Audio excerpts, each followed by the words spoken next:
حضور نے ارشاد فرمایا ہے، اس کا مفہوم ہے، جس نے عالم کی زیارت کی گویا اس سے میری زیارت کی۔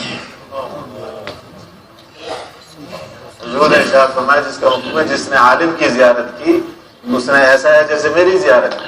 جس نے عالم کے ساتھ مسافہ کیا ایسا جیسے میرے ساتھ مسافہ کیا۔ عالم سے مسافہ کیا ایسا ہے جیسے میرے سے مسافہ کیا۔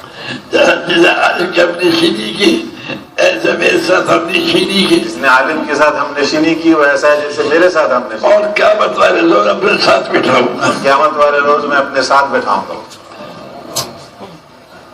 پھر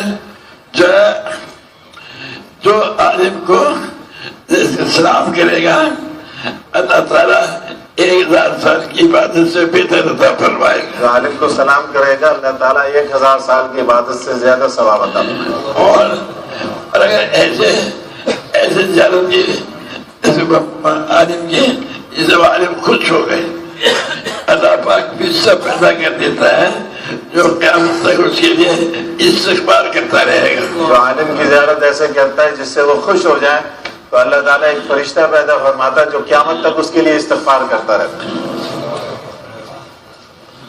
اب بتاؤ اب میں سے اور ہم پیار کرتے میں سے کہتا ہمارا بننا جو ہے ولی اللہ کتاب پڑھتا رہے گا مجھے دیکھتے رہا کرو۔ میں تو کہتا رہتا ہوں اپنے یہاں کہ میرا منا ملی احسان کتاب پڑھتا ہے تو اس کو دیکھتے رہا کرو۔ دیکھنے میں ہی جو دعا مانگو گے اللہ قبول کرے گا۔ دیکھنے میں ہی جو دعا مانگیں گے اللہ قبول کرے۔